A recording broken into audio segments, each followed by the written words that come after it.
చెరువులు కబ్జా చేయాలంటే భయపడాలి, నాలాలు ఆక్రమించాలంటే గుండెలో దడ మొదలవ్వాలి. అసెంబ్లీ సాక్షిగా సీఎం రేవంత్ రెడ్డి చెప్పిన మాటలివి అక్షర సత్యం అవుతున్నాయి. హైడ్రా రూపంలో కూల్చివేతల పర్వం గ్రేటర్లో నాన్ స్టాప్ గా సాగుతోంది.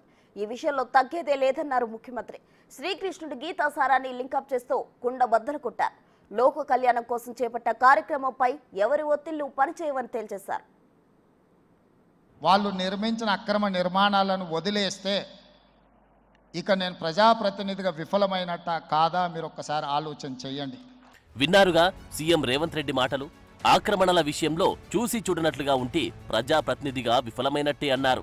దీన్ని బట్టే అర్థం చేసుకోవచ్చు సీఎం రేవంత్ రెడ్డి హైడ్రా విషయంలో ఎంత ఫోకస్డ్ గా ఉన్నారు. లేదంటే గత ముఖ్యమంత్రులకు భిన్నంగా ఈ కామెంట్ చేయరు.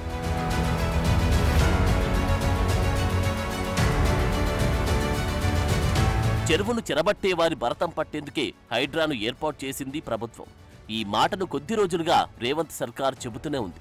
అయితే ఎన్ కన్వెన్షన్ కూల్చివేత తర్వాత ప్రభుత్వం నుంచి ఇలాంటి మాట రావడం, అది కూడా సీఎం రేవంత్ చెప్పడం ఇక్కడ ఇంపార్టెంట్ పాయింట్. ఈ నగరానికి ఈ చెరువులే ఒక అందం. ఈ చెరువులను కాపాడే బాధ్యత ఈ ప్రభుత్వం తీసుకుంటుంది.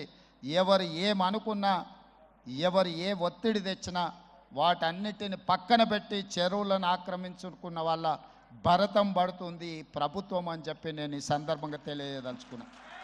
శ్రీకృష్ణుడి భగవద్గీత బోధానుసారం చెరువులను కాపాడుతున్నామని సీఎం రేవంత్ రెడ్డి స్పష్టం చేశారు.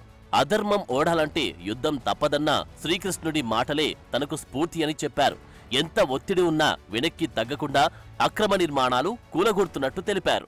దీనికి స్ఫూర్తి భగవద్గీత అనే కురుక్షేత్ర యుద్ధ సందర్భంలో అర్జునుడు ఆయుధాలను కింద పడేసి రాజ్యం కోసం భీష్మ పితామహుడు, అదేవిధంగా కర్ణుడు, దుర్యోధనుడు, దుశ్శాసనుడు, నా సహోదరులందరూ ఆ పక్కన నించుంటే రాజ్యం కోసం వాళ్ళందరినీ సంహరించడం, వాళ్ళని సంహరించి రాజ్యాన్ని సాధించుకోవడం ద్వారా ఏమి ఉంటుంది, ఏం మనశ్శాంతి వస్తుంది అని చెప్పి అర్జునుడు యుద్ధతంత్రం నుంచి తప్పుకుంటా అన్నప్పుడు శ్రీకృష్ణ భగవానుడు బోధించిందే భగవద్గీత.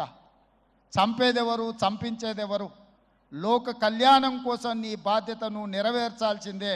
ధర్మం బ్రతకాలి, అధర్మం ఓడాలి అంటే నువ్వు యుద్ధం చెయ్యాల్సిందే అనే యుద్ధ నీతిని ఆ రోజు అర్జునుడికి బోధించింది శ్రీకృష్ణ భగవానుడు.